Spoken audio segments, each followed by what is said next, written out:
안녕하세요. 저는 평소에 썰만 방송을 자주 듣는 30대 청자입니다. 제 나이가 아직 젊기도 하다 보니 인생 경험이 그리 다양하지 못하잖아요. 그래서인지 저는 여기서 다양한 인생사 듣는 일이 참 재밌었습니다. 세상에는 이런 일도 있구나 하면서 때로는 용기를 많이 얻기도 했었죠. 그러던 제가 제 사연을 직접 쓰게 될지 누가 알았겠습니까? 어른들 말씀대로 인생살이는 진짜 알 수가 없다는 말이 맞는 것 같아요. 오늘은 제 사연을 좀 들려드릴게요. 저는 작은 샌드위치 가게를 운영하고 있어요. 샌드위치랑 샐러드, 그리고 커피와 주스 몇 종류가 다입니다. 종류는 많지 않지만 저는 모든 것을 직접 다 만들고 있어요. 번거롭지만 이렇게 하는 이유는 제 가게가 병원 안에 있기 때문이에요. 서울에 있는 네노라는 병원에 입점해 있는 저희 가게에 오시는 손님들은 당연히 환자나 그 보호자, 그리고 병원에서 일하시는 분들이시죠. 대부분 건강에 민감하신 분들이 많기 때문에 제 가족이 먹는다 생각하고 좋은 재료를 넉넉하게 넣어서 만들고 있어요. 그래서인지 손님분들도 제 노력을 알아봐 주시고 장사는 그런대로 잘 되는 편이에요. 물론 저희 가게는 환자들이나 그 보호자 손님도 많지만 아무래도 단골 손님은 병원에서 일하는 직원분들이나 간호사, 의사 같은 의료진들입니다. 특히 끼니를 제대로 챙기기 힘든 의료진들이 거의 매일같이 오시다시피 하세요. 그날도 샌드위치 가게를 오픈해서 정신없는 날들을 보내고 어느 정도 자리를 잡아 한숨 돌릴 무렵이었어요. 새로운 인턴 한 명이 매일매일 가게로 와서 샌드위치와 샐러드를 사가더군요. 하지만 다른 사람들과는 조금 달라 보였습니다. 매일 풀이 죽은 모습으로 와서는 우울한 모습으로 음식을 사서 사라지거나 어느 날은 울었는지 두 눈이 벌게져서는 오곤 했어요. 그러나 저는 곧 그 사람이 왜 그런 모양이었는지 사연을 알게 되었죠. 평소 친하게 지내는 간호사 선생님이 있었는데 제게 그 인턴에 대한 이야기를 해주더라고요. 저 선생님이 사람은 착한데 다른 학교 출신이거든요. 그래서 선후배들이 좀 괴롭히는 모양이에요. 회진도 안 알려주고 그래서 실수해서 교수님에게 혼나게 만들고 사람은 똑똑한 것 같은데 좀 안 됐어요. 그렇다고 우리가 끼어들 순 없고 우리도 몰래 도와주고 있어요. 어쩐지 다른 선생님들과 달리 좀 우울해 보이더라고요. 어제도 휴게실에서 선배가 엄청 혼을 내더라고요. 너 같은 사고뭉치는 필요 없다, 관둬라 이러면서 화내는데 아우 난리 났었다니까요. 저는 그 이야기를 듣고 왠지 그 사람에게 마음이 쓰이더군요. 사실 제 가게가 있는 대학병원이 한국 최고의 병원이라 그런지 여기서 일하는 의사들도 전부 콧대가 이만저만 못 푼 게 아니었습니다. 의사가 아니면 깔보는 인간들도 많아서 어린이 간호사 선생님들은 제 가게 와서 몰래 울고 가는 일도 많았거든요. 그런데 저렇게 풀이 죽어있는 인턴을 보자니 뭐랄까 잘해주고 싶은 생각이 들었다고나 할까요? 시건방이 하늘을 찌르는 인간들 사이에서 얼마나 힘들까 싶더라고요. 그래서 오면 슬쩍 위로도 건네고 조금 잘해주기 시작했죠. 하지만 그래서였을까요? 그 사람 역시 시간이 조금 지나자 저를 대하는 태도가 조금 이상하더군요. 선생님, 오늘도 오셨네요. 커피랑 계란 샌드위치 드리면 되죠? 아, 네. 저 사장님, 혹시 저녁에 몇 시에 퇴근하세요? 잠깐 시간 있으세요? 저요? 아, 저 가게 늦게 문 닫는 거 아시잖아요. 일찍 들어가면 당직 서는 분들은 굶던지 컵라면 먹어야 돼요. 저 시간 없는 거 아시면서. 아, 아니 그게 아니라요. 제가 사실 얼마 전에 차를 장만했거든요. 언뜻 들으니 사장님 차 고장나셨다고 해서. 어제 보니 택시로 힘들게 퇴근하시던데 오늘 제가 이제 퇴근이라 태워다 드리려고요. 진짜 태워다만 드릴게요. 그동안 제가 사장님 덕분에 여기서 잘 버틸 수 있었잖아요. 그래서 그래요. 그날 이후로 그 사람은 매일매일 저를 데려다 주었습니다. 그리고는 기어코 제게 고백을 했죠. 사실 짐작하고 계시겠지만 저 희은 씨한테 관심 많아요. 그렇다고 부담은 갖지 마시고요. 늘 환하게 웃어주시고 제게 따뜻하게 대해주실 때마다 너무 고마웠고 또 너무 기뻤어요. 갑작스럽게 이런 말씀 죄송해요. 정말 부담드리려고 하는 말은 아니에요. 아니, 그렇게 말씀하시면 부담을 가지라는 건지 말라는 건지 속 시원하게 얘기해 보세요. 이거 고백이에요? 저 사실 제게 이런 얘기 하시는 분들이 있었지만 이렇게 밖에서 밥 먹는 건 처음이에요. 아시죠? 아, 네네. 알아요. 워낙 미인이시니까 시연 씨를 마음에 두고 있는 사람이 한두 명이 아니죠. 제가 아는 사람만 해도 5명이 넘어요. 그런가요? 어쨌든 제가 처음으로 사적으로 만나서 밥 먹는 사람이 그쪽이 처음이라고요. 그러니까 확실하게 말씀을 해보세요. 이거 고백 맞아요? 아니면 그쪽도 저 좋아하는 사람 중 한 명으로 남으실 거예요? 아니에요. 아닙니다, 희호씨. 진짜 정말 좋아요. 저랑 진지하게 한번 만나보실래요? 제가 정말 행복하게 해드릴게요. 절대 후회하는 일 없도록 해드리겠습니다. 이렇게 알콩달콩 연애를 하면서도 저희의 관계는 병원에서 철저히 비밀이었습니다.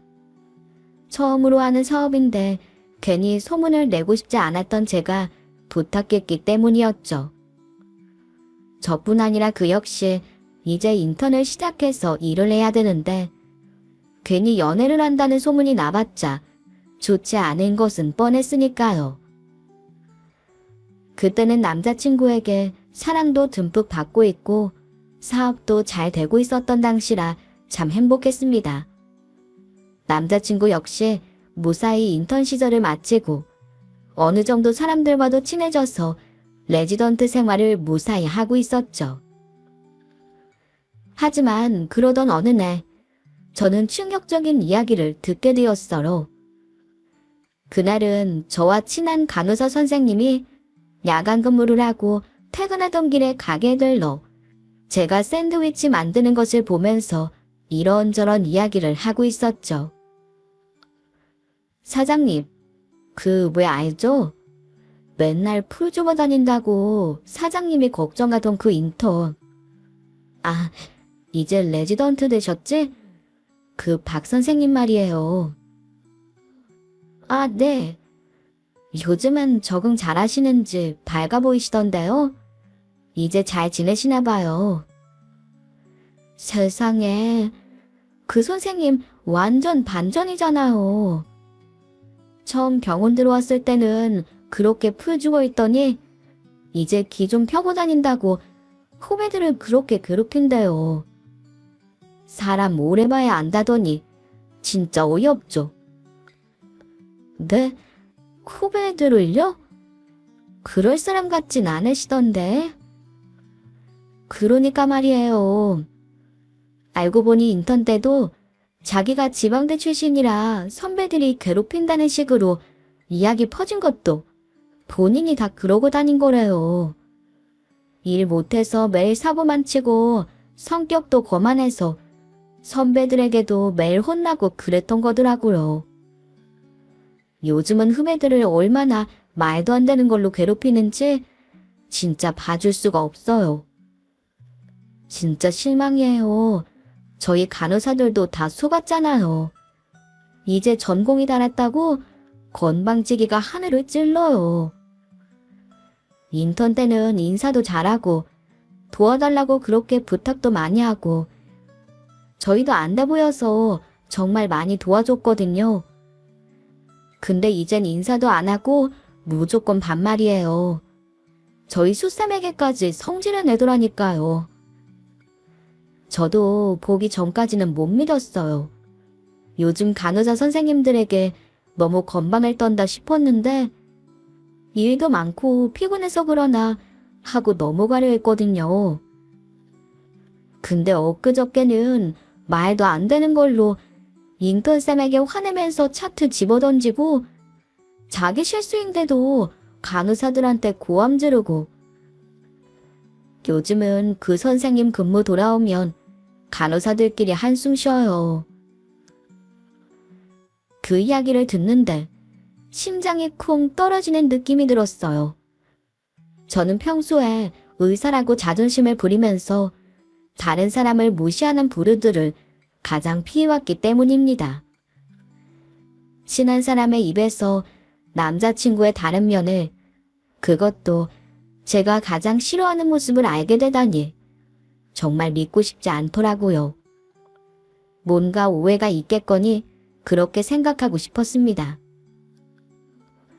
박 선생이 요새 스트레스가 많아서 좀 예민해진 게 아닐까요?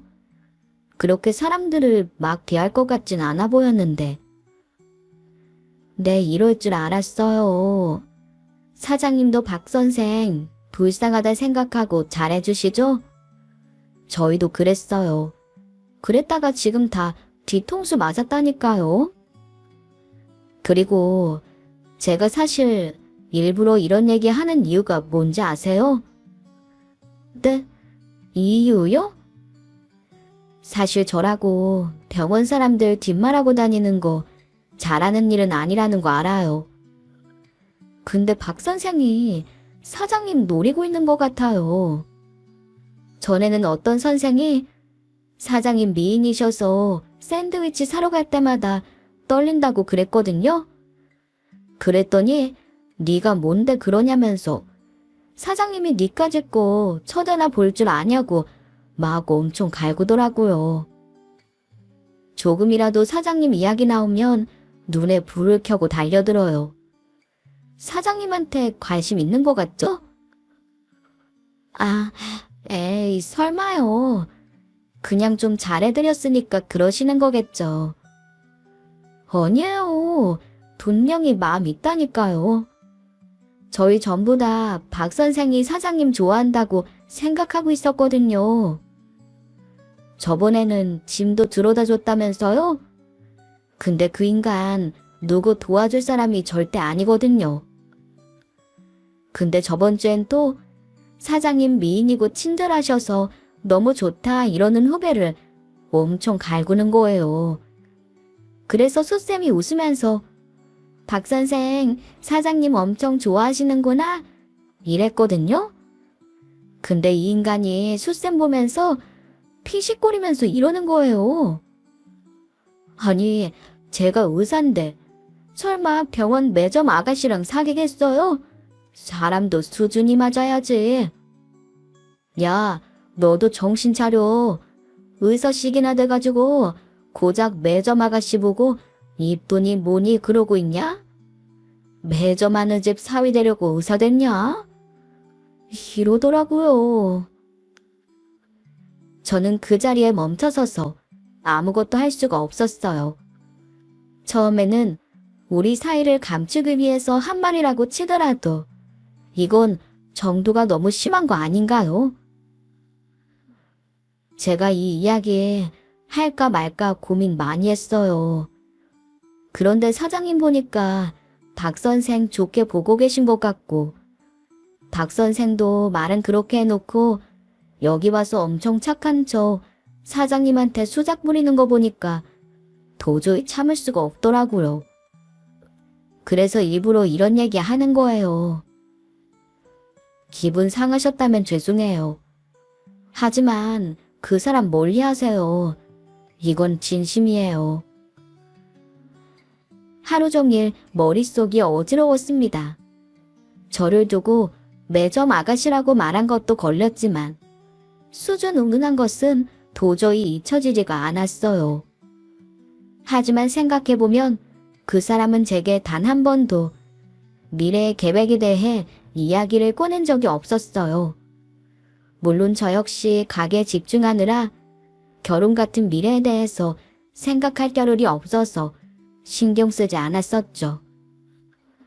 하지만 이제 전문의가 되어서 주변에서 한두 명씩 결혼을 하는 사람들이 나오는데도 그는 단 한 번도 결혼 비슷한 이야기도 꺼내지 않았네요. 저는 이참에 한번 확인을 해보는 것도 나쁘지 않겠다는 생각이 들었습니다. 저녁이 되어 몸이 안 좋다는 핑계로 예전보다 좀 더 일찍 퇴근을 한 저는 그와 잠깐 만났어요. 자기, 몸이 좀 안 좋다면서? 어디 아파? 자기 남친이 의사잖아. 얼른 이야기해봐. 어디가 안 좋아? 그냥 살짝 몸살기야. 어제부터 좀 안 좋았거든. 근데 있잖아. 뭐 좀 물어봐도 돼? 사실 우리 아빠가 나 남자친구 있다는 거 알고 좀 만나보고 싶어 하셔. 계속 바쁘다는 핑계로 피하고는 있었는데 더 핑계대는 것도 힘들고. 이제 우리 만난 지도 1년 넘었는데 아빠 안 만나는 것도 이상하잖아. 우리가 병원에서나 몰래 연애하지. 다른 사람들에게도 숨겨야 하는 건 아니잖아? 아버지를?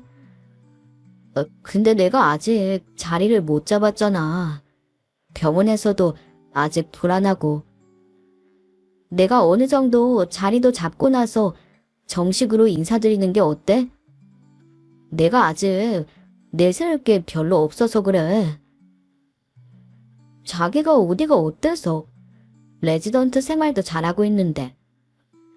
앞길 창창하지, 착실하지. 성격도 이렇게 착하고 무엇보다 나 이렇게 사랑해주는데 그거면 됐어. 그래도 솔직히 나 좀 부담스러워. 우리 아직 어리잖아. 좀 천천히 생각해보면 안 될까? 어리긴 뭐가 어려워. 우리도 이제 30 넘었어. 자기 주변에는 결혼한 친구들 없어? 저번에 장 선생도 결혼하셨잖아. 내 친구들 중에서도 결혼하는 애들이 슬슬 늘어나는 중이야. 의사들은 차라리 일찍 결혼해서 군의관 가는 사람도 많다며. 결혼은 무슨 결혼이야. 요즘 다들 늦게 결혼하는데. 장 선생이야. 어차피 의사 부부고 사귄 지도 오래되었으니까 그런 거지. 그러기에 좀 빠른 거 아니야? 내가 지금 당장 결혼하자는 얘기가 아니라 우리도 이제 슬슬 미래에 대해 생각해봐야 하는 거 아니냐는 거지. 일단 아빠가 당신 너무 궁금해하시기도 하고. 자기는 나랑 아예 결혼할 생각이 없었던 거야? 우리 그냥 이렇게 만나고 말 사이였던 거야? 아니야. 무슨 이야기를 그렇게 해. 내가 아직 모아놓은 돈이 별로 없어서 그래. 나도 어느 정도 자리를 잡고 돈도 모아놔야 아버지에게 떳떳하게 인사드릴 수 있잖아. 그래서 그래. 몰라.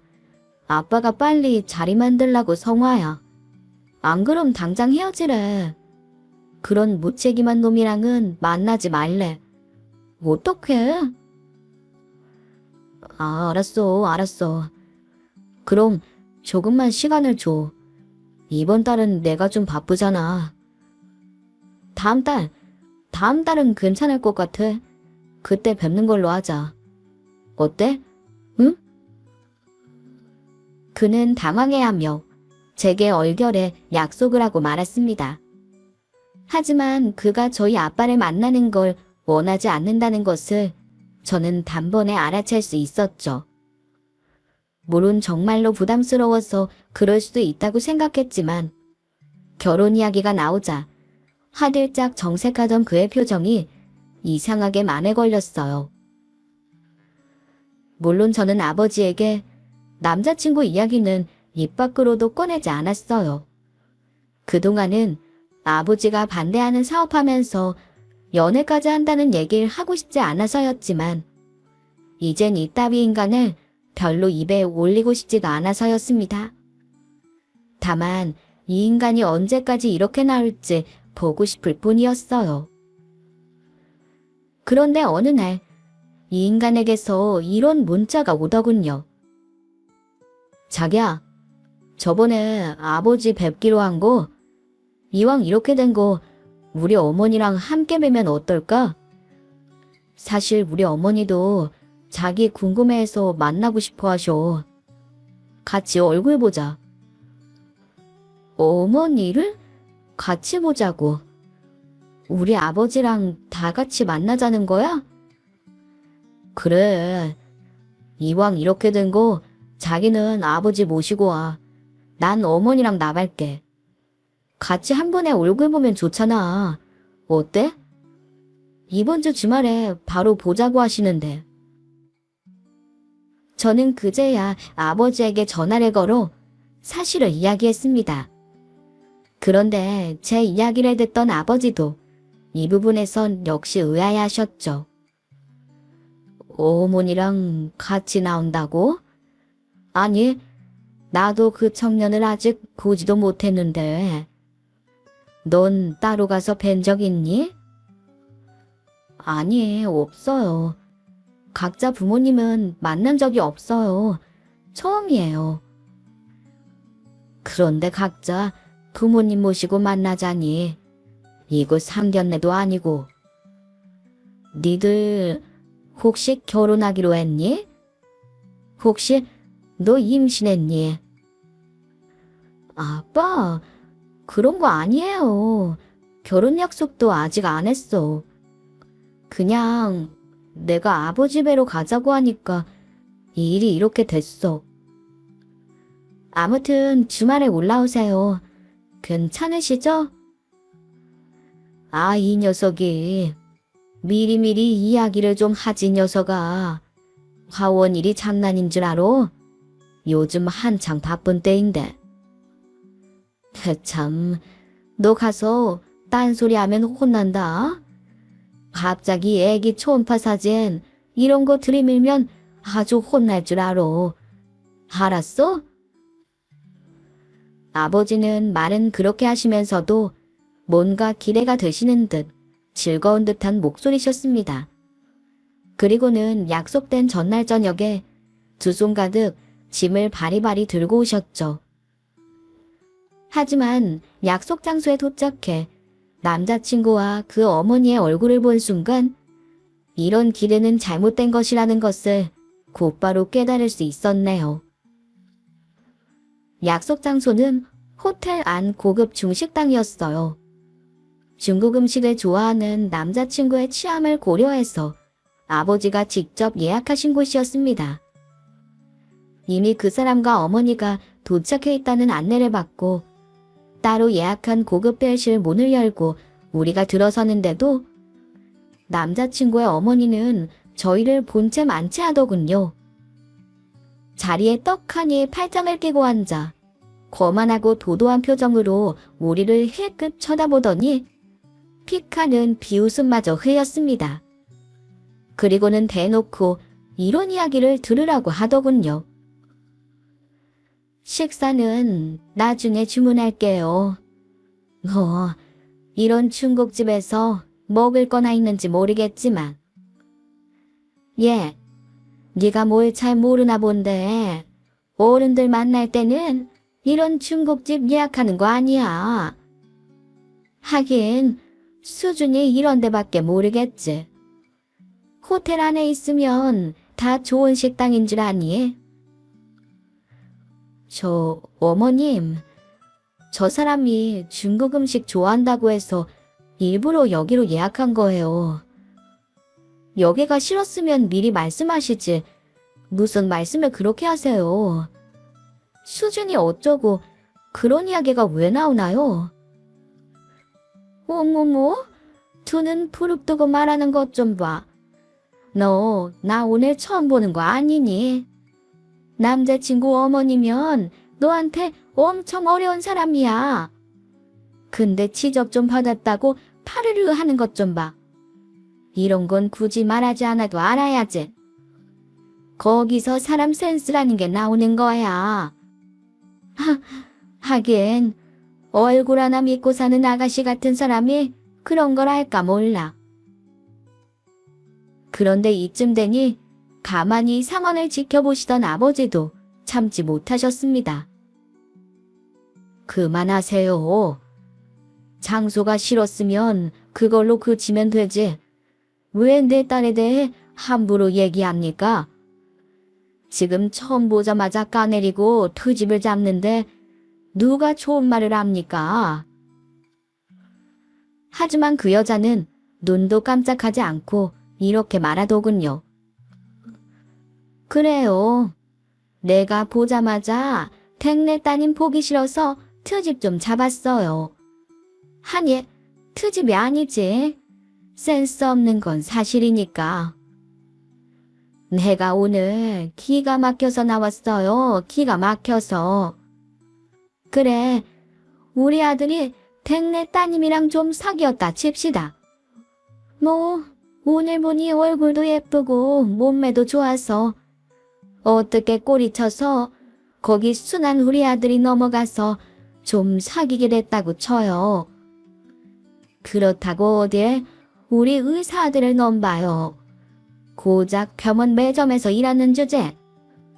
대충 사귀다가 헤어지자고 하면 바로 떨어져 나가야지. 쌍으로 들러붙어서는 결혼하자고 매달리고 부끄러운 줄 알아요. 매달려요? 무슨 말씀을 그렇게 하세요? 사귀었다 친다고요? 꼬리? 야, 박재상, 네가 이야기해봐. 너 나랑 사귈 때 내가 너한테 꼬리 쳤니? 내가 너한테 매달렸어? 이야기해보라고. 야, 그만해. 왜 이렇게 흥분을 하냐? 지금 어른들도 다 있는데. 이걸 이렇게까지 화낼 일은 아니잖아. 어른들 얘기 먼저 들어야지. 뭐? 이게 화낼 일이 아니야. 너 이 자식, 너 이러려고 같이 보자고 한 거지? 네 입으로 헤어지자고 말하기 싫어서? 이 비겁한 자식. 네가 이상한 놈이란 얘긴 들었어도 이 정도일 줄은 몰랐는데.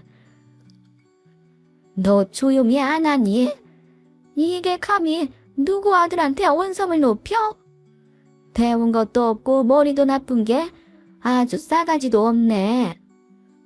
진짜 내가 나서지 않으면 큰일 날 뻔했네. 큰일 날 뻔했어. 아이고, 이 미련퉁아. 내가 뭐라 그랬어? 저런 애한테 물리면 큰일 난다고 했잖아. 얼굴 판단한 거에 홀려서는 임신이라도 했다고 들러붙었으면 어쩔 뻔했어. 저 독한 거 봐봐. 아이고, 순에 빠져서는. 너 그 얼굴로 병원 의사들 어떻게 한번 해보려고 작정을 한 모양인데 그렇게는 안 되지. 네가 아무리 몸뚱아리 들이밀어도 안 되는 건 안 되는 거야. 왠 줄 알아? 사람은 수준이라는 게 있거든. 네 수준이랑 우리 아들 수준은 하늘과 땅 차이야. 네가 아무리 말을 해도 못 알아쳐먹는다기에 내가 나선 거다. 이 거머리 같은 것? 저기요. 제가 마음에 안 드는 건 알겠으니 말씀을 좀 삼가주시죠. 아줌마 아들이 귀한 것처럼 저도 우리 아버지의 귀한 딸이에요. 거머리라뇨. 제가 거머리면 아줌마 아들은 마마보이 멍청이에요. 지 여자친구 일도 처리 못해서 이 나이 먹도록 엄마나 데리고 다니게? 뭐? 저 말하는 것 좀 봐. 요즘 없는 것들이 못 배워서 더 싸가지가 없다고 하더니 딱 그 짝이네. 멍청이? 네가 오죽했으면 그랬겠어? 너네 집 화원한다며? 저기 이보세요. 그래요. 따님 이쁘시겠죠. 그렇다고 어디 비닐하우스에 사는 집에서 의사사위 욕심내시면 안 되죠. 사람이요. 염치라는 게 있고 분수라는 게 있어요. 염치를 하시고 분수를 지키셔야지. 지금 딸 두고 장사하세요. 화원? 말이 화원이지. 어디 도로 구석에서 비닐하우스 하나 펴놓고 할 것 같은 주제. 저희가요. 사업도 사업이지만 수도권에 몇만 평짜리 농장도 운영해요. 그 정도는 돼야 뭘 한다고 입이라도 얹을 수 있는 거예요. 알긴 알아요? 제가 생각하면 할수록 너무 어이가 없네요. 아버지 된 입장에서 그러고 싶으세요? 그런데 그때 그 말에 더 열이 뻗친 제가 다시 한 소리를 하려는 순간 얼굴이 한껏 붉어진 아버지가 제 앞을 가로막았어요. 그리고 아버지가 이름 석자를 부르자 상황은 순식간에 역전되었죠. 야, 천숙자. 너 나 못 알아보겠어. 뭐요? 당신이 어떻게 내 이름을... 나야. 포목집 둘째. 너 어렸을 때 나보고 오빠 하면서 따라다녔던 거 기억 안 나니? 난 보자마자 알겠던데. 내가 시장에서 사탕도 사주고 했었지 아마? 아니 그럴 리가. 그럼 설마... 아버지가 5, 6년 전에 돌아가셨던가. 아저씨가 손주가 공부 잘해서 의대 간다고 자랑을 하셨던 게 그러고 보니 기억이 나긴 하는구나. 근데 그 아저씨가 너 이러고 사는 줄 아시는지 모르겠네. 참 성실하고 착한 분이셨는데. 하긴 넌 어렸을 때부터 욕심 많고 다른 사람들 배려할 줄 몰랐지. 우리 학교 다닐 때도 너한테 물건 뺏겨서 오는 애들이 많아서 회초리 꽤나 맞는 걸 봤었는데 아직도 그 성질머리는 어디 안 갔구먼. 아니, 정말 용태 오빠? 용태 오빠 맞아요? 아니, 이럴 수가. 내가 못 알아보고. 아니, 오빠, 내가 오해했어요. 잠깐 앉아봐요. 딸, 여기서 더 볼 일 있니? 이만 가자. 일어나. 오빠, 지금 이렇게 가시면 어떡해요? 아니, 왜 진작 말을 안 했어요? 오자마자 알아봤을 때부터 이야기하시지. 이것도 인연이잖아요. 아유, 세상에, 이런 인연이 어디 있어요? 잠깐 앉아보세요. 이야기 좀 듣고 가요. 이거나, 네가 언제 내가 말할 틈이라도 줬어. 얼굴 보자마자 작정하고 달려듣는데 언제 소개할 시간이라도 줬나? 이제 됐다. 우리 딸 어떻게 생각하는지 잘 알았으니까 우리 그만 갈 테니 이거 놔. 참, 우리 농장 아직 너네 오빠랑 조카들이 운영하고 있지? 이게 끝이라고 전해라. 이참에 아예 인연 끊는 게 좋겠다. 아니, 아니, 갑자기 이러시는 게 어딨어요. 제가 잘못했어요. 제가 그만 차식인이라 흥분을 해서 너무 오버했어요. 용서하세요. 야, 너 뭐해? 너도 빨리 빌어. 우리 농장 빌려주시는 주인댁 어른이셔. 빨리 빌어. 그 여자는 끝까지 아버지 옷자락을 붙잡고 늘어지며 하소연을 하다가 옆에 멀뚱히 눈만 껌뻑이고 있는 아들에게 버럭 소리를 지르더군요. 그제야 멍하니 있던 그 인간은 몸을 일으키더니 대충 아버지를 향해 고개를 슬쩍 숙였습니다. 아버지는 성의 없는 그 인간의 인사를 보더니 픽 비웃음을 흘리며 그 여자가 잡고 있는 소매를 매몰차게 털어냈어요. 야, 전숙자, 너 왜 이러니? 우리 수준 안 맞는다고 난리를 치더니 이제 와 이러기야? 그러니까 내가 그만하라고 했지? 내가 솔직히 부모라면 자기 자식이래 눈 뒤집힐 수도 있겠다 싶어서 그냥 참고 넘기려고 했다. 그런데도 끝까지 덤벼들어? 뭐? 딸 장사? 정신 차려. 네 자식 귀한 줄 알면 남의 자식도 귀한 줄 알아야지. 아이고 오빠, 제가 정말 잘못했어요. 제가 미쳤었나 봐요. 죄송해요.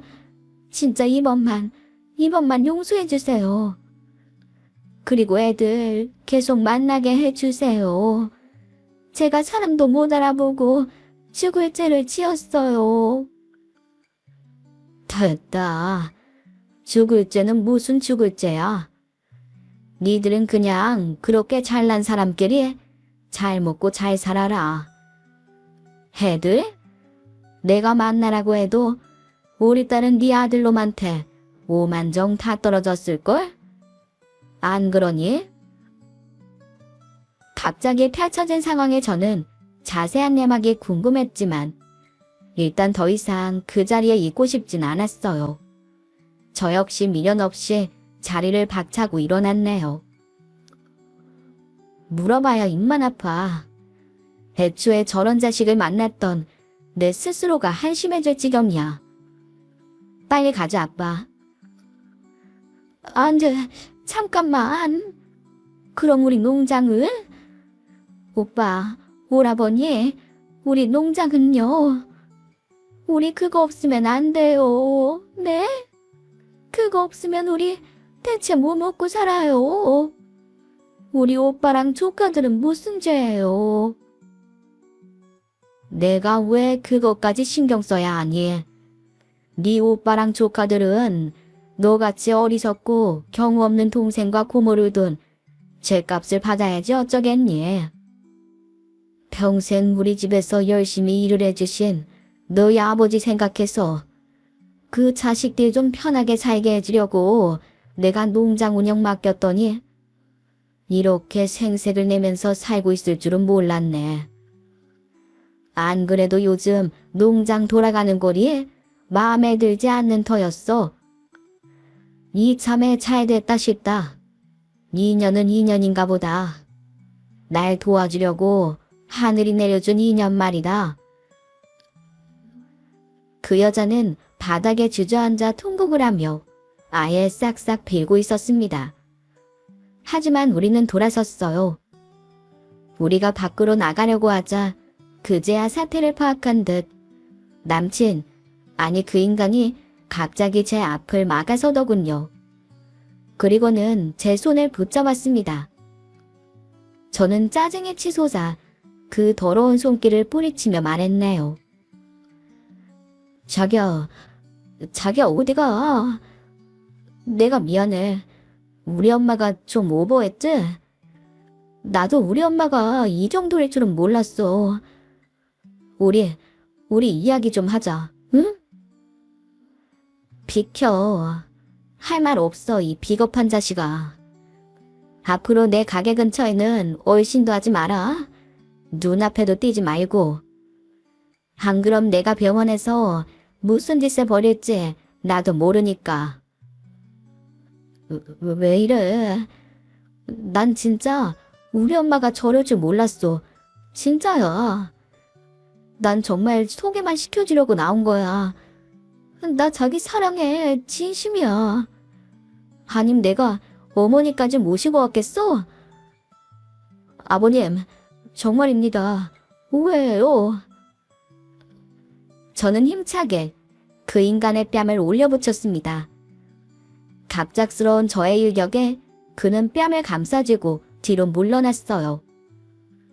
너 오해 몰랐어? 웃기지 마. 진짜 오해였으면 니네 어머니라는 사람이 날 향해 막말을 퍼부을 때 말리는 신용이라도 했어야지. 근데 너 그때 뭐하고 있었어?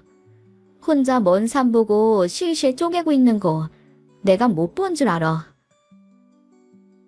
아니야. 나도 너무 당황해서 그런 거야. 입 다물어. 차라리 네가 헤어져 달라고 했으면 내가 깨끗하게 헤어져 줬을 거야. 그런데 결국 일을 이 지경으로 만들어. 그래, 내가 깨끗하게 꺼져줄 테니 너는 네 수준에 딱 맞는 사람 만나서 니네 어머니랑 행복하게 살아라. 저는 돌아섰습니다.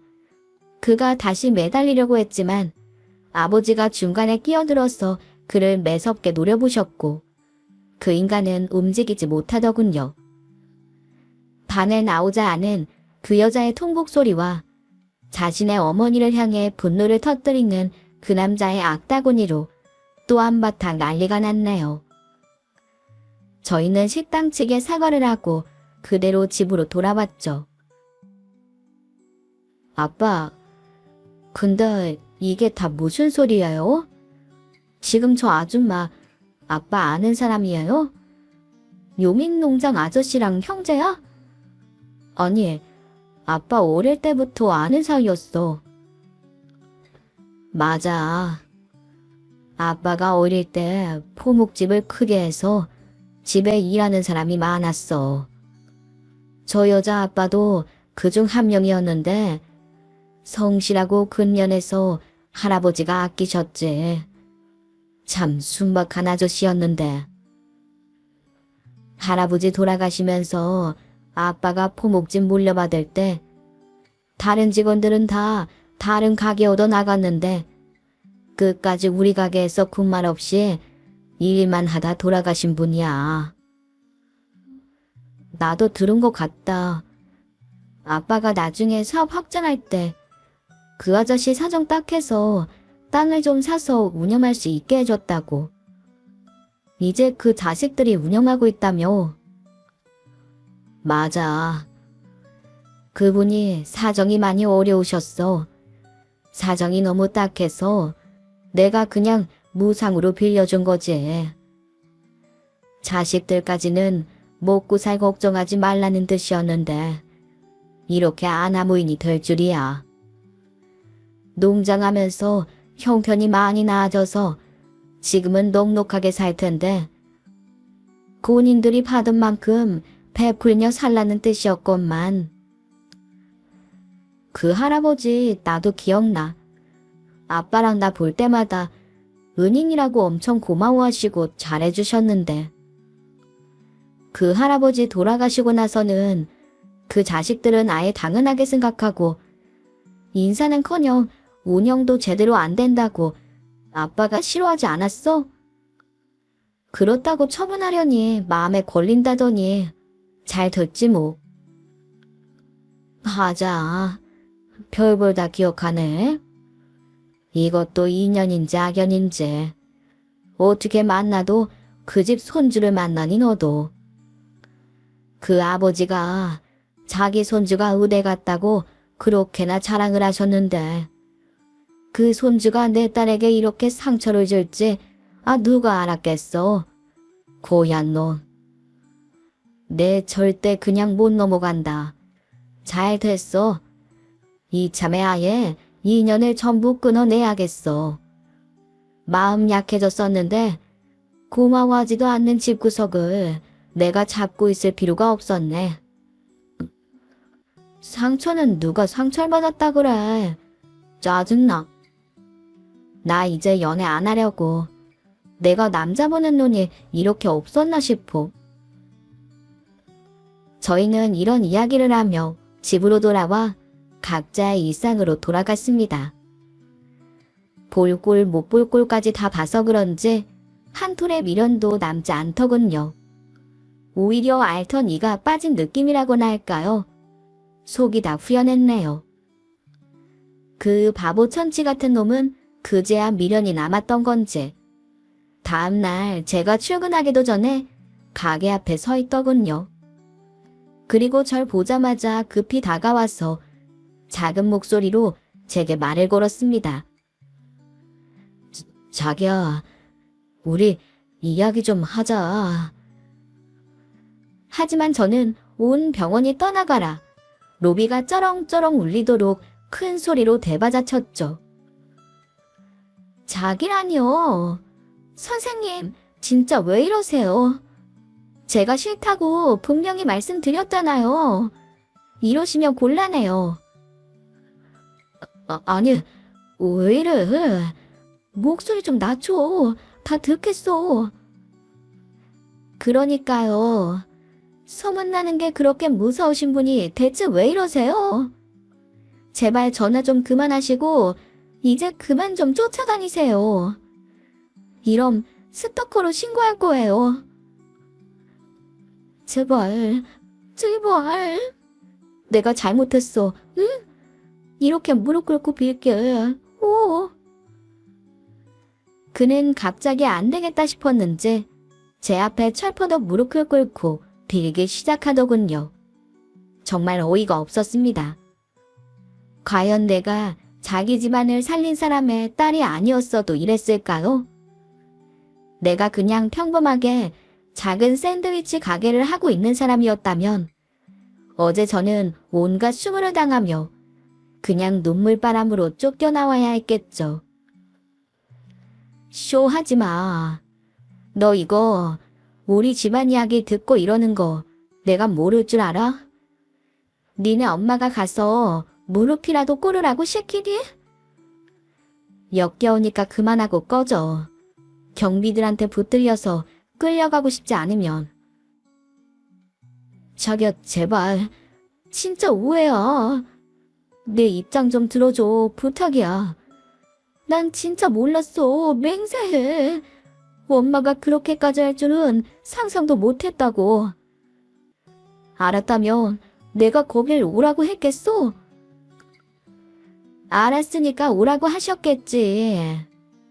내가 매달린다고 너무 끈질기게 매달려서 어떻게 해야 할지 모르겠다고 했겠지.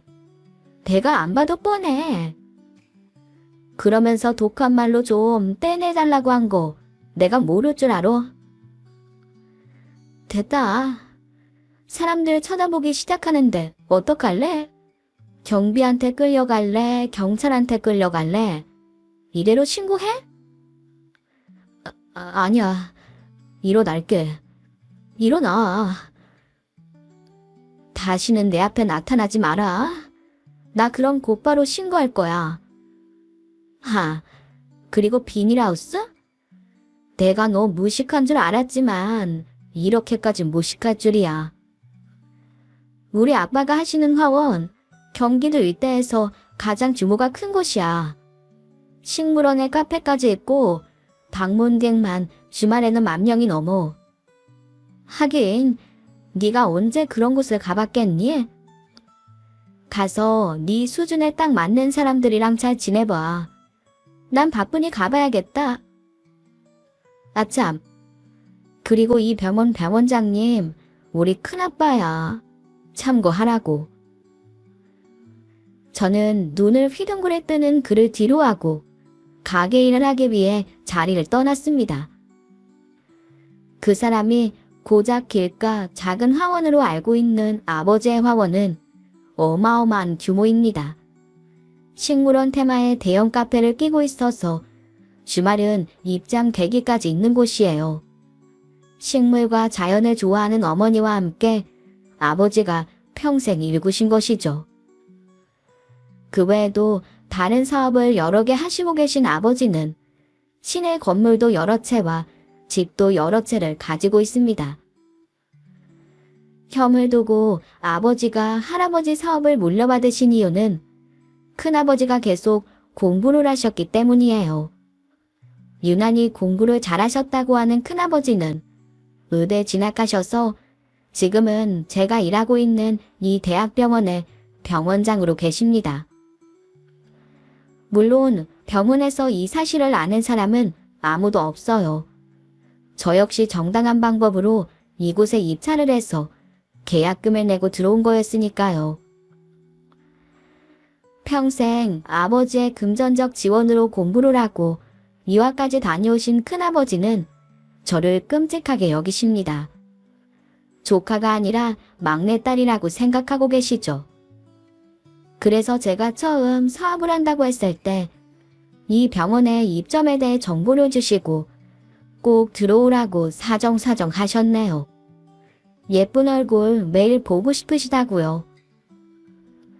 소문을 낼 의도는 없었지만 그 인간이 병원 로비에서 생쇼를 벌인 덕분에 소문은 일파만파 퍼져나갔습니다.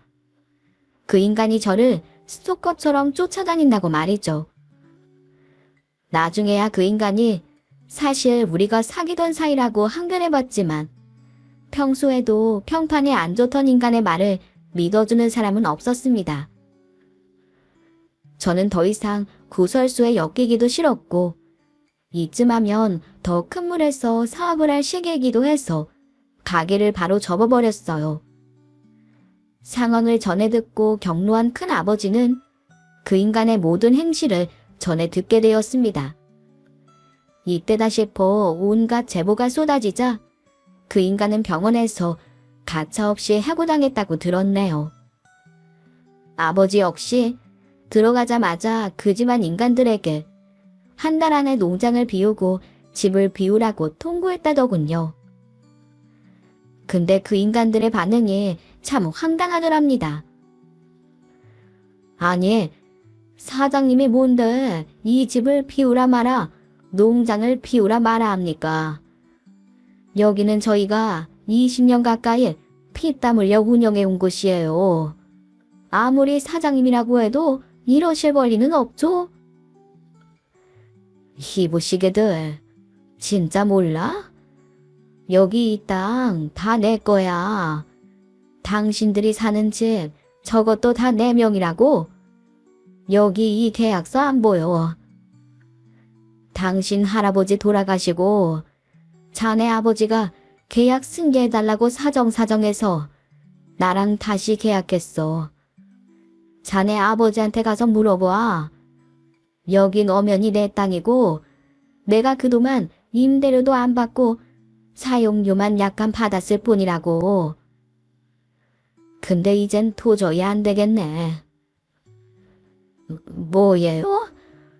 아니, 그럴 리가. 아버지는 그런 말씀이 없으셨는데. 우리 아버지는 그냥 받았다고만 했어요. 그냥 감사의 의미로 사용료만 조금 내는 거라고.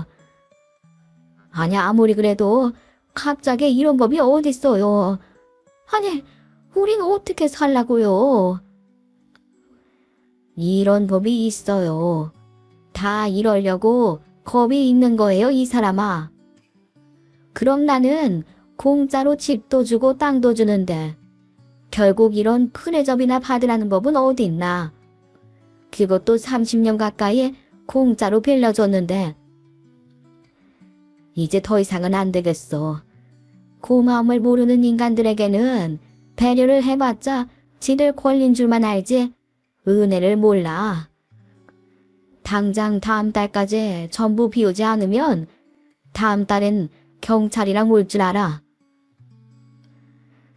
나중에야 상황 파악을 하게 된 사람들이 뒤늦게 달려와 울며불며 사정을 하고 빌었지만 아버지는 모두 냉정하게 쫓아내셨습니다. 아버지는 자신이 처음 말을 꺼냈을 때 시간을 좀 달라고 하면 못 이기는 척 계속 평소처럼 살 수 있게 해줄 생각도 하셨다고 하시더군요. 하지만 아나무인으로 당신이 무슨 권리가 있냐는 말에 모든 생각이 싹 사라졌다고 하셨습니다. 그래서 전부 싹 내쫓아버리셨어요. 그리고 요즘은 그곳을 제2의 화원으로 꾸밀 준비를 하시느라 정신이 없으시죠. 내쫓긴 가족들은 자신들이 왜 갑자기 이런 일을 당하게 되었는지 결국 알게 되었던가 봅니다. 전부 그 모자에게 찾아가 한바탕 난리가 났던 모양이더군요. 그리고는 서로 네 탓이다 내 탓이다 싸우다가 뿌리뿌리 흩어졌다고 들었네요. 병원에서 잘린 그 인간은 직장을 잡지 못해 결국 지방으로 내려갔다고 해요. 성적도 나쁜 데다가 평판도 너무 나빠서 웬만한 병원에서는 받아주지 않았던 것이죠. 제게 악독한 말을 퍼부었던 그 여자는 결국 아들에게도 버림받고 집안 사람들에게도 전부 버림받아 혼자 쓸쓸하게 지내고 있답니다. 어디 반지하 월세방에 살면서 식당 일로 돈을 벌면서 겨우겨우 산다고 하더군요. 그동안은 집안 사람들에게 땅을 자기 아버지가 물려준 것처럼 꾸며대서 아들 학비며 생활비까지 전부 다 얻었었던 모양이었네요. 그렇게 한바탕 소용돌이가 지나가고 저희 일상에는 다시 평화가 찾아왔습니다. 저는 아버지와 큰아버지 보란듯이 시내 중심가에 가게를 열었어요. 샌드위치뿐 아니라 샐러드까지 전문으로 하고 있는데 여전히 장사는 잘 되고 있어요. 내년쯤에는 2호점도 생각 중입니다. 아버지 역시 새로 오픈하는 화원 준비로 정신없이 바쁘십니다.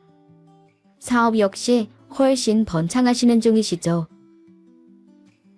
옛말에 은혜를 원수로 갚는다는 말이 있잖아요. 아무리 세상이 각박하더라도 실제로 그런 일이 있을까 싶었는데 생각보다 실제 그런 일은 제 가까이에 있었어요. 하지만 아버지는 후회하지 않는다고 하셨습니다. 그동안 베풀며 산 덕분에 네가 이렇게 건강하게 자라서 잘 되는 거라고 하시면서요. 그게 정말인 건지는 저는 아직 잘 모르겠어요. 하지만 모든 일에는 이유가 있다고 지나고 보니 다 배우는 게 있는 것 같네요. 이렇게 배워가다 보면 더 성숙해지고 조금이라도 더 세상에 대해 알게 되어가는 거겠죠. 혹시 이 사연을 듣고 있는 분들 중에서도 설마 내게 이런 일이 하고 좌절하고 계시는 분들이 있다면 꼭 말씀드리고 싶어요. 이 일도 전부 지나가고 그러고 나면 또 좋은 일이 생길 것이라는 것을요. 그러니 좌절은 조금만 하고 희망을 향해 힘을 내 나아가시라고 말이죠. 그러다 보면 언젠가는 더 큰 행복을 만날 날이 꼭 올 거라고 말입니다. 그리고 저 역시 그런 희망으로 더욱 힘차게 살아가려고 합니다. 들어주셔서 감사합니다.